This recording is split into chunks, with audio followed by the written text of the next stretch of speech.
It seemed to me that it was much more pressure on European games than Premier League games.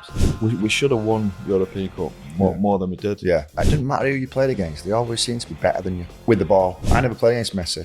What you were lucky. I was very lucky. Yeah. I wasn't going anywhere near him. When you'd done anything wrong, the first person you see was the manager. The lift opened, the manager stood there like that. He basically said, "Tell me that wasn't used to him, no, it wasn't us." I'm Nicky Butt. And I'm Paul Scholes. This is our new show where we take you inside the greatest era, under the greatest manager, at the best club in the world. Come with us inside the dressing rooms and onto the pitch. I think I was the only person in Premier League history to score a goal and run off and the camera go on Eric. The camera go on Eric. As we tell you all about our teammates and the rivalries. I'm pretty sure that was a game where Robbie Fowler scored the goal, where not Gary off the ball. I mean, Nev, what's he doing? I mean, we know Rob, he's a great lad, unbelievable player, but Nev Scott, just what's Nev doing? I mean, he just fell he down got himself in that wrong position. Fell down like an 82-year-old on his Zimmer frame. This is football's greatest eras. So, Scholes, how much did you like European nights compared to any other night? Was it the biggest games for you United? Yeah, I think European nights at Old Trafford especially were special.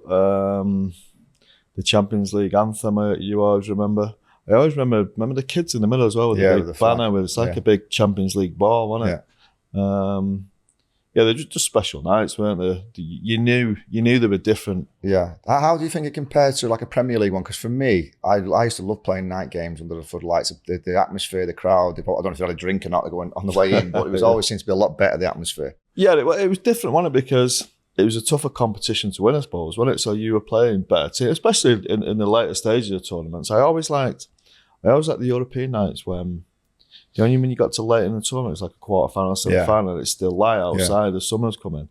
I just thought the nights were so special. I do think, like you say, before the anthem, the anthem of the Champions League, when you're walking out, it was like goose pimples in your arms. You knew you was in a big game, no matter who you played, whether it be the early rounds or the later rounds. It was always knew it was a big game. It seemed to me that it was much more pressure on European games than Premier League games. Yeah, I think it was for this club and the manager, I suppose, as well, wasn't it? Because, as we mentioned, the holy grail, wasn't it? To try win the European. And you're playing against the best teams. Some of the teams you're lining up against, you're shaking hands with Zidane and this great Juventus team and Barcelona teams. Then you've got the foreign referees coming on as well. You just felt different, special. I remember the Champions League games compared to Premier League games. For me, it was tactically so different. I mean, in the Premier League, it's 100 mile an hour. You're up, down. The fittest team that have got some quality around them seem to do well. It took me a long time to get used to European football. I don't know about yourself, but for me, it was a total different game. And you just touched on the referees then as well. Particularly where I played, any tackle that's like anywhere near above the shin, you basically booked, and you do that twice, you're off. And literally, was that happening in England? No, not then, not back then. No, but it was like that. I found it difficult. The start of it for me in European football was difficult. I think it was hard. Tactically for quite some time. Really, when you think about it, we never really got used to it because we thought we could win European games, big European games, the way we did it in England. I think we found it wasn't until later on, probably after '99, because you think we should have won European Cup more than we did. Yeah, but we just kept playing the same way as we did, really. And it wasn't until probably a few years down the line that the manager started playing with 5 in midfield, didn't it? Really. Yeah. And it wasn't really what we did, and we did it more away from home. But we had to, because you were always getting done in midfield. If you played a 2 in midfield, you were always getting done, weren't you? Yeah, you did. It's difficult as it is. And it didn't matter who you played against. They always seemed to be better than you with the ball. Yeah. So no matter what team you played, they're always thinking, how's he not playing in the top flight? Or why are we out signing these players? Because they always seemed like really, even when you went to like... And they weren't even well-known teams. Yeah, if you go to Russia or Scandinavia or somewhere on a freezing cold night, they're always good teams and difficult games. And particularly when you're playing for United, most of the Scandinavian teams are all Man United fans. Yeah. And basically you go there, it's like cup final for them. So every single game for them. Did you play in Gothenburg when it was freezing? Was that when Jesper played? I think Jesper played for them, yeah. I remember it, yeah. I was actually subbing. I remember sat on the bench, and it was the first time I seen heaters on the bench. Oh, where did we go? Like heated seats. Yeah, where did we go when we went to Russia? What was it called? Didn't know what hit me there. It was like freezing cold, -8. Remember when we went for the walk in the empty pool? Yeah. Around it, and Pally got loads of bites. That was, do you remember Road to Volgograd? That's what I'm talking about, Volgograd, yeah. The hotel? I remember it, yeah. It was a horrific place. I remember Pally must have had 50 bites from the bed bugs in his bed. Remember? Woke up, he had to take antibiotics. It was like a prison camp. It was horrible, yeah. The beds were horrible. Oh, they're difficult games. You know, you go there and you think, we should beat these 8-0, and you just know it's going to be a tough game. Do you know what? I think in the second leg of that, Peter Schmeichel scored. Did he? Yeah, I'm pretty sure he did. I don't remember that at all. But I just remember that place. It was horrible. And do you know what? I actually played centre forward up front on my own. Did you? Imagine. I didn't touch the ball. It was a complete fucking disaster. It did take us a long time to get used to it. Even like, you know, the barriers with the different languages to referees and try to communicate with referees, and like I said before, the different rules, because there's no real tackling in European football, particularly now. But back then, it wasn't, compared to what the Premier League was like. You couldn't do that kind of thing. It was very tactical, and I think it definitely took us. I mean, we lost so many times at the later stages, quarterfinals, and it took us so much time to get a bit of that European nous. For me, it was a long learning curve. That I like playing with the foreign referees. Though, you know, you just seeing across Europe, you think of Kalina. I hated him, mate.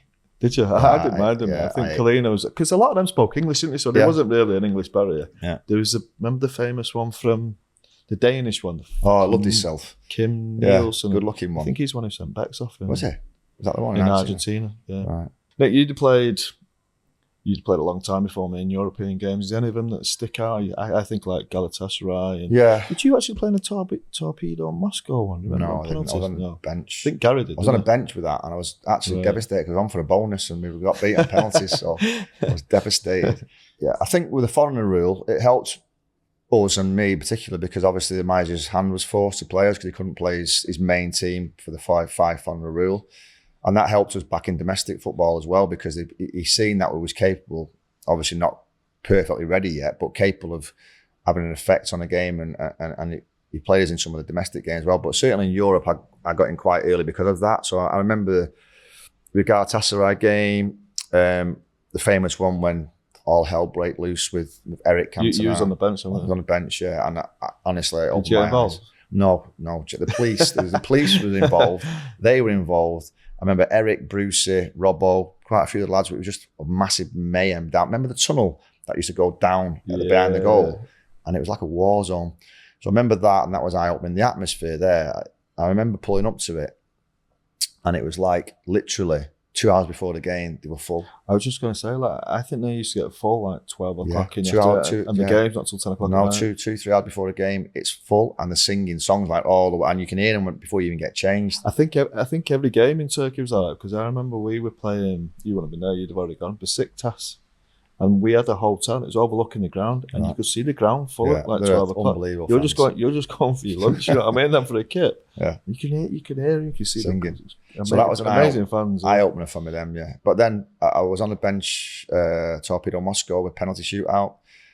Didn't get me bonus because we got beat on that, so I was a bit. How much would the bonus have been, you reckon? I bet it's a few grand. I think it's $3,000. It's $3,000. Back then, that's a I thought were European bonuses not bigger? Oh, they were massive towards the end. 5, 10 or yeah, but not at the start. I think it was about $3,000. And I'd already spent it before we'd even got to penalties, so I was devastated at that. But then, you know, I remember the few of the big games when we Barcelona away 4-0, yeah. I realised then that I am so far off that level. I mean, it was eye-watering. No, it wasn't. We was, all of us. I remember Dennis Irwin.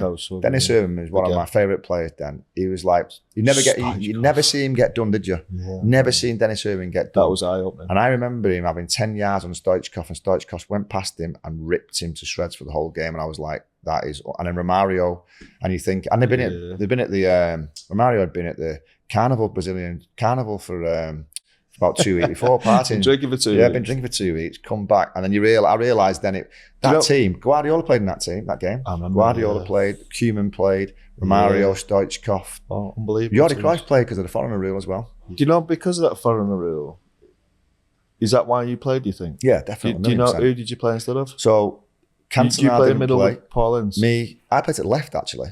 Did you? I played at left, yeah. It was me to the left. There was Ince's Sharpie, I think. I can't remember who the other one was. You know? Andre? No, Giggs was Welsh, so he didn't play. So you allowed three foreigners? He was allowed. So what it was Peter Schmeichel didn't play. Yeah, but, Gary Walsh played. But it was a rule back then that you was allowed one player that had been that was perceived foreign Yeah. He'd been in the country since he was 16, so that was either Dennis or Ryan. Yeah. And Dennis always played the away games, and Ryan always played the home games. Yeah, there's people like Mark Hughes. Yeah, as well, Mark Hughes. Yeah, Schmeichel. I remember there's a famous picture, isn't there, of Cantona and Schmeichel in the stands, and you're thinking, but I'll be honest with you, even if they played, but they still got battered because they were that good.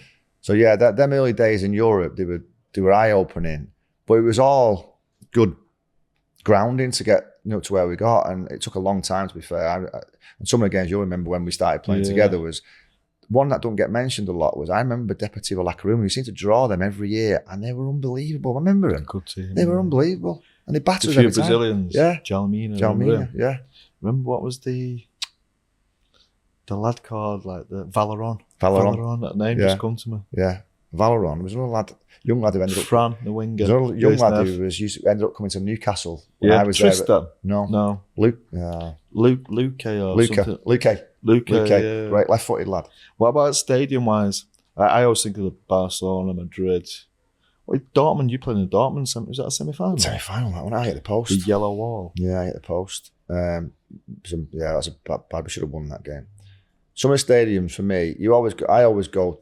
I mean, you just mentioned the San Siro. I forgot about the San Siro. San Siro was brilliant, wasn't it? Scary. Yeah. Barcelona. My favourite one was always the old Turin ones at Juve. Did you like that one? I loved it. We got running track round. Got battered every time, but I loved it. I hate stadiums with running track. Remember the night before training? It's crazy what you used to do, like compared to what they do now. I think I know what you're going to say. Remember when you try to get the ball and hit the speaker? It was like a big, massive thing right in the middle. Scoreboard, was it a scoreboard or something? It was like a big square. Yeah, I think it was a scoreboard. I remember Pete started trying to kick it. You try to think, how high is that? You couldn't really tell, could you? And you're thinking, we've got a game tomorrow. Someone's going to rip the hamstring trying to kick the ball. You couldn't get anywhere near it. Nowhere near it, no.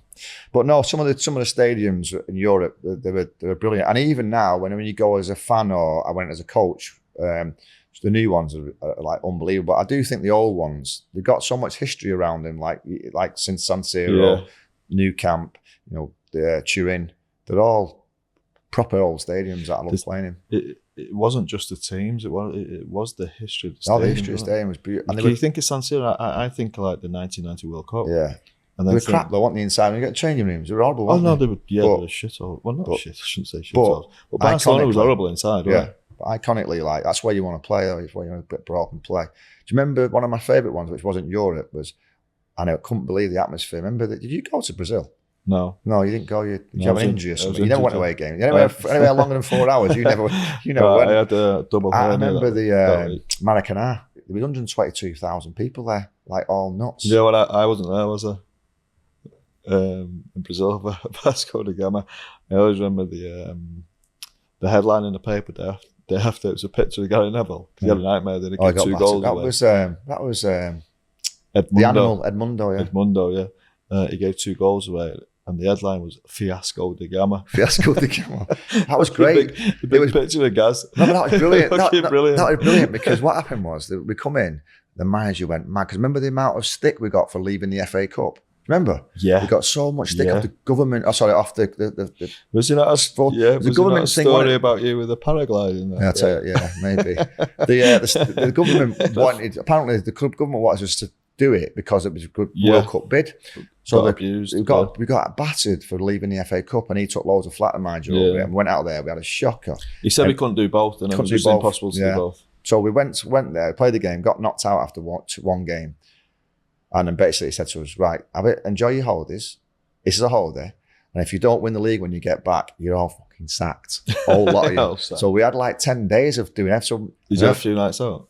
Oh, we had a couple of nights out, which was really good. And we turned it into we trained probably a little bit, but we had a couple of games. Like a little break. It was a little break, really. And the good thing, if you remember, was when we got back home, we'd missed 3 games, but not the 2 teams that were chasing us, they didn't win any games. So we went back, so we was better position. Yeah.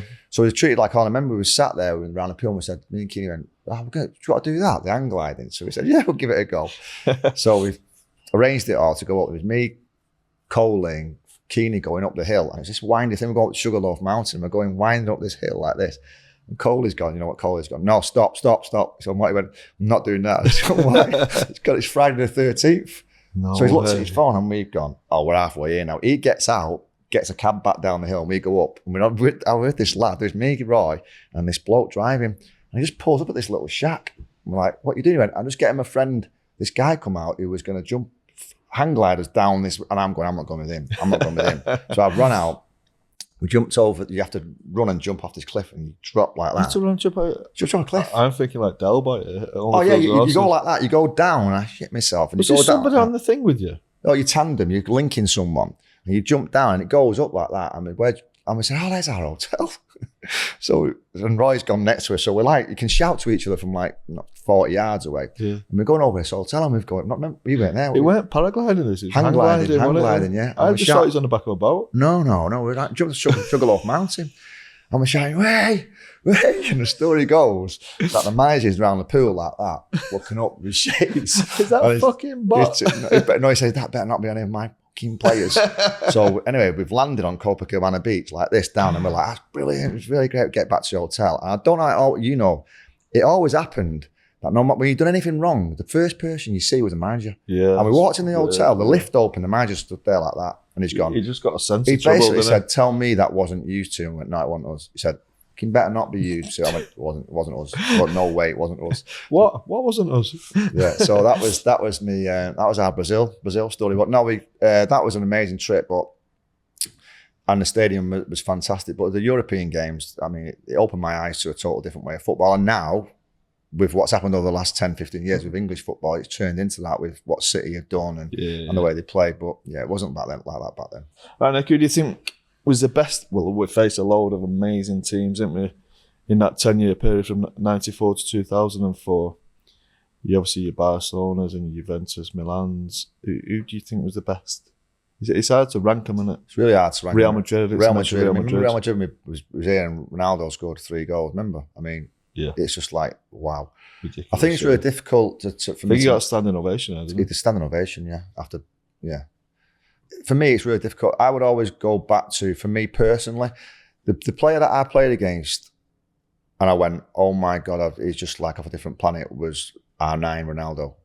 He was some of the stuff he used to do. Remember, we played England against him, we played for Real Madrid against him, Inter Milan. I was just going to say, Inter Milan, do you remember he'd been injured for ages? He's been out for like 18 months. And they almost wheeled him out for the last 20 minutes. It was that big a game. Yeah. I think he must have had a bad knee or a cruciate or something. And they wheeled him. They were that desperate because I think we were winning the game or something, and they wheeled him out. He could hardly move, but still had a big influence. Unbelievable. But because I weren't up against him, thankfully, I wouldn't pick him. But he's my favourite player. But the best player I've ever played against, and within the best team in that time was definitely Zidane in that Juventus team. I remember the manager said to me once, the first game I played against him, he said, he's past it. He's too old now. Get against him, run off him. And I swear to God, I stood next to him, and he's about 6'2". Just because people don't realise how big he is. Massive. A bit like Eric. Yeah, 6'2". I mean, I thought, right, well, I'm going to outrun you. He beat me in a race, and then I'm just going to get against him and tackle him. He just elbowed me out of the way, and then when he got the ball, it was just like a genius. And I think he's probably the standout player. I mean, there's loads of teams. So Juventus has been one. I didn't mention Bayern Munich. Bayern Munich were like machines, weren't they? Barcelona team, when they played in that Barcelona team, when we got beat 4-0, was amazing. And just remember, Guardiola played in it, didn't he? He was like the captain, and what a player he was. And going on to what he's done now as a coach, you could see he was that player, wasn't he? That it felt like it was just like a Spanish position, or that one where there was a one player. I feel like Rodri does now for him. Busquets. He was that player. Wasn't he was that player. He was silky smooth. Make the team. He never actually, for me, he wasn't like the superstar like the Romario, Ronaldo. But he was always the main player in the team. Well, that's a bit like Busquets and Rodri. Don't get the credit deserved. The tempo all went through him. He dictated the tempo. When to speed it up, when to slow it down, when to go quick, when to go back. It was just brilliant. You're looking at these players, but I only played against him probably 2 or 3 times, Guardiola. But Zidane, unfortunately for me, I played against him must have been 10, 15 times, and he was just unbelievable. Yeah, did you know all the main names you mentioned in there, sorry? We don't realise how lucky we are that we played against all these players. So I remember 5 years before that, I remember being an older, possibly 5 years, when your mum and dad go to Spain or something, and you see the shirts up on the matches, you're walking like Koeman number 4, a Dutch shirt or a Barcelona shirt. I think it was Koeman number 5. Yeah, I always remember getting the Koeman shirt. I love Ronald Koeman. Yeah. All of a sudden, you're playing against these players. I came on in that game and I nearly scored. I think I hit it up. Yeah. The second game. Second game here. what score was the second game? You know, Did you draw? I think we drew. Yeah, I think we might have drew. I hit it over the bar by that much. But I always remember who the keeper was. Remember who the keeper was? No. Sir Busquets. Yeah. Was his dad? Was it? His dad, yeah. I knew that. But his dad, he's about the same size as me. Was it? Yeah. Did he wear jogging bottoms? Well, jogging bottom might be a little bit smaller, so I thought I was going to chip him because he was that small. He stood on his line. Yeah. And I always remember it went over by that much. But I'm saying, looking back, and was you one of them kids that bought a lot of shirts? Yeah. So every time I took on holiday with mum and dad, I might have mum and dad from you. I get a shirt. I remember. Yeah. They're all dead cheap, everyone aren't they? did, but I think mine were the Snyder ones. Pesetas. Oh yeah, they're all snide. Yeah. I remember I had a Maradona number 10 Argentina shirt, and it was in the Falklands War. And I'm walking round. And my dad's going, get that off. I never forget, mum said, leave him alone. He's only a kid. He's ready. You'll get killed. We're at war. Get it off. So I wouldn't take this Maradona shirt off. But I used to get a kit every single year I went away. That was like my treat. Yeah, and I do that. Like I say, I love Koeman. Yeah. I love Guardiola. I'm trying to think who else. What other kids' shirts would you have? There's the Napoli one with Maradona as well, wasn't there? I don't have that one. Brazil one. I always loved the Brazil shirt. Yeah, one of the Brazil one, didn't they? Pele. Yeah. Speaking about shirts, Scholes, is there any ones that you swapped? I know we weren't all big about swapping with what the managers say to us, but did you ever get or think, I really want that shirt, but I don't want to get it? No, never.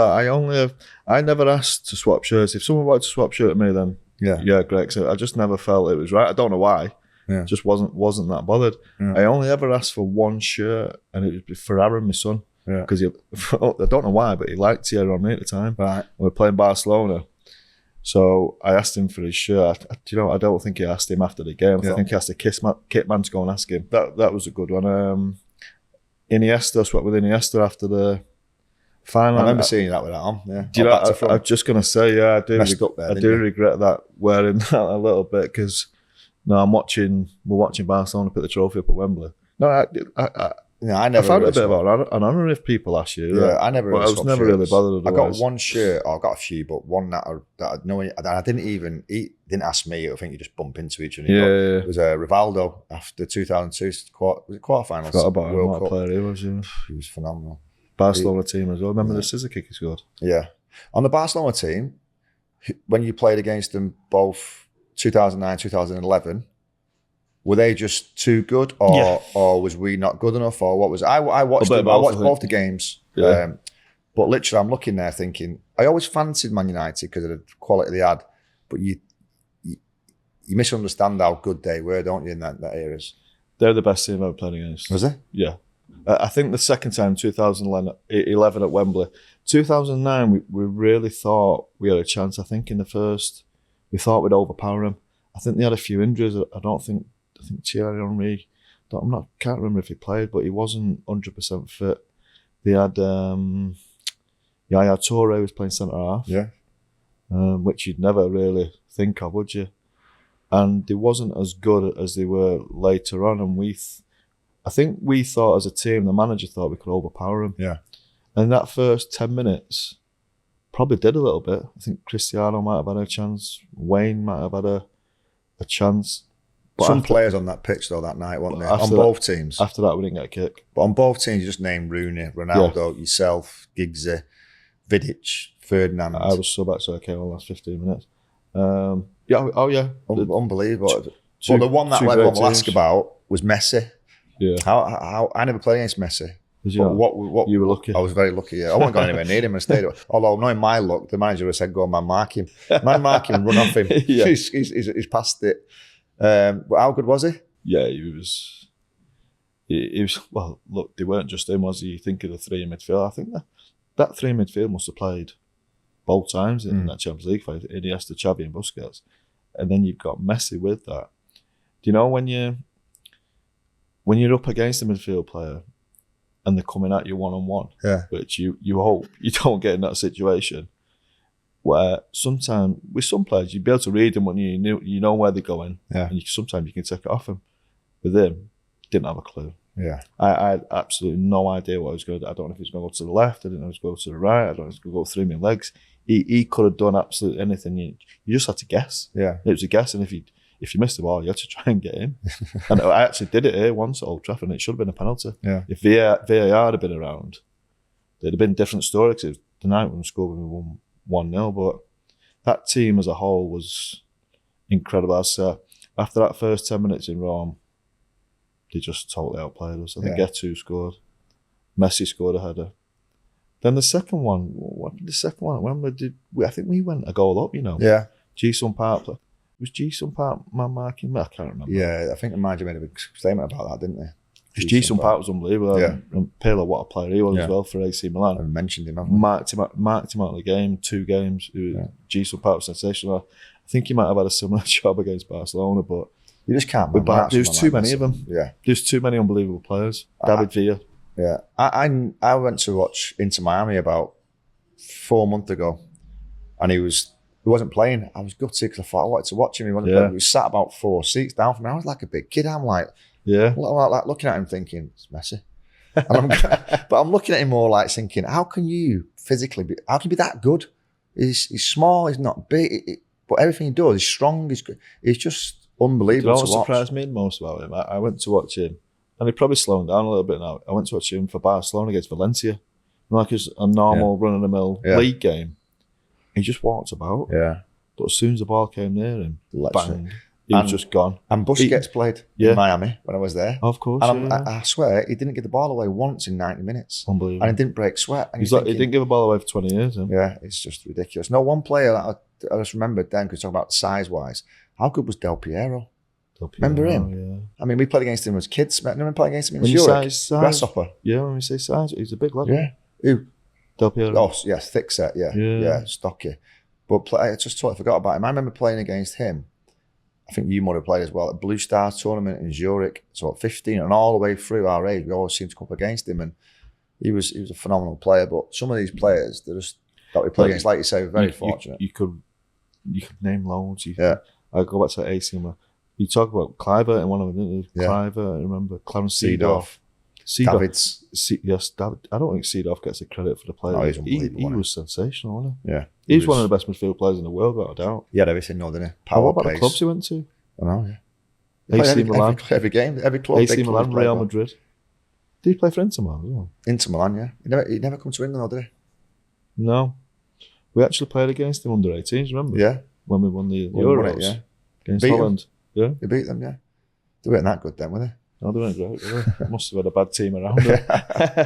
So, Scholes, you take away the 2 finals, which is an obvious statement, in 99 and 08. What was your favourite game on a European night? Probably the semi-final in 08.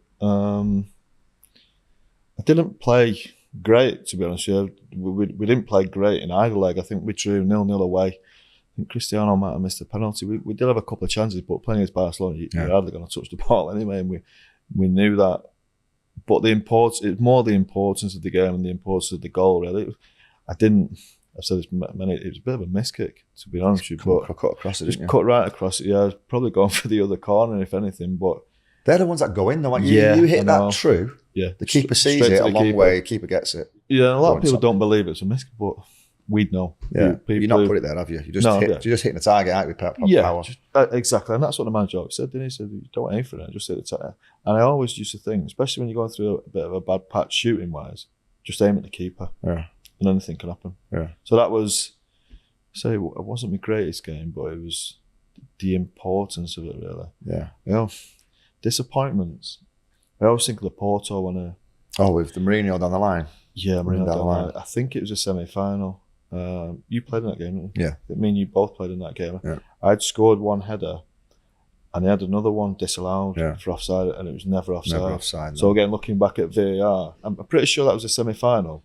That was the first we'd really seen of Mourinho, didn't we? Yeah. All these antics and what he got up to and stuff. And I quite like seeing managers do that. Say that. To be fair, not against us. Yeah, not against us. But when you're looking back on it, to have the audacity to do that in front of Sir Alex Ferguson, who was an icon of a manager, it just goes to show an early start of where Mourinho was going to end up. Surprised at chasing down the line.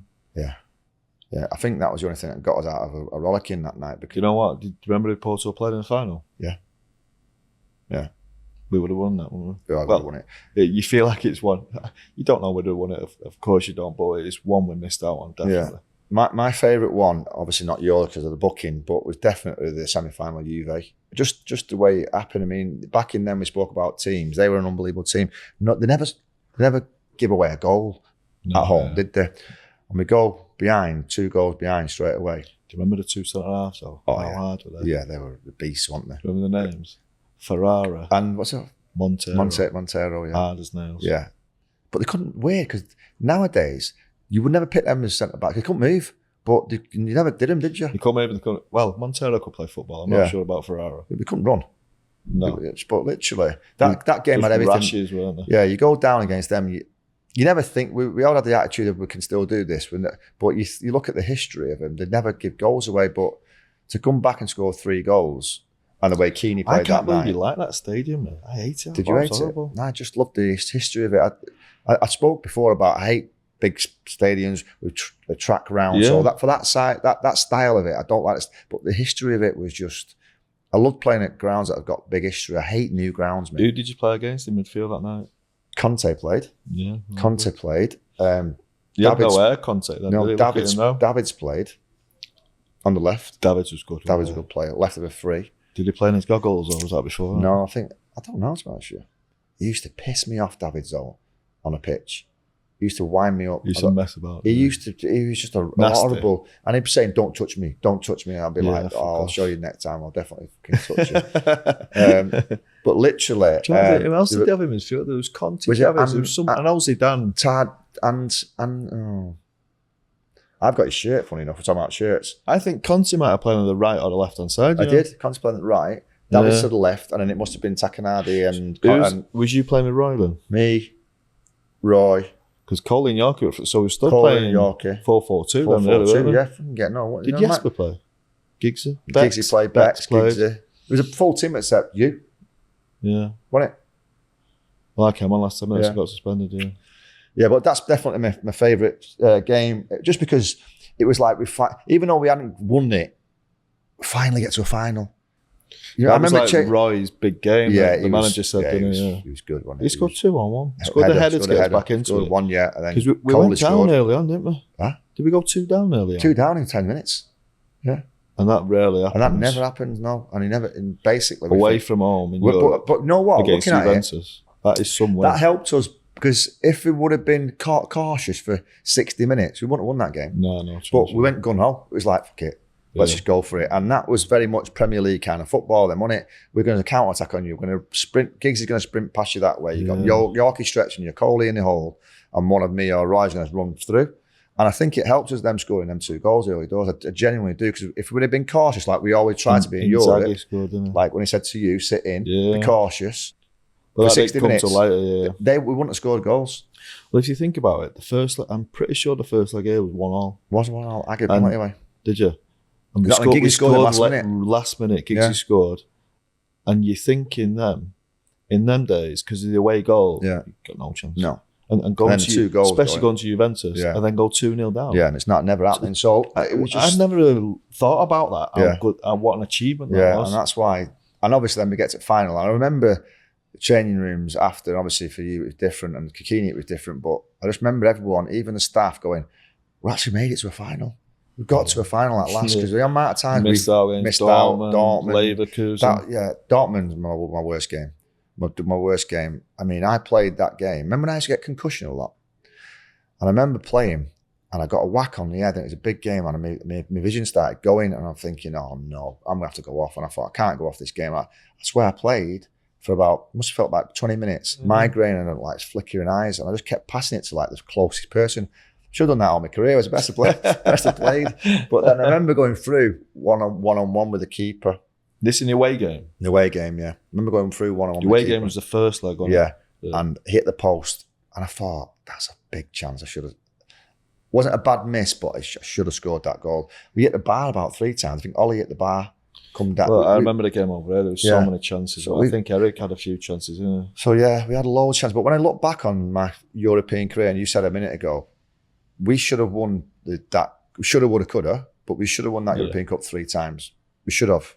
That Dortmund game, we should have won it, and the game when you're talking about Porto, Monaco in the final. Yeah, Porto won that final easily. Yeah, and we should have beat Porto. We'd have battered them both, but should have, would have, could have, and yeah, you look back on some of these games, and yeah, I do think, and especially when we didn't finally win it in '99, the age of us was young.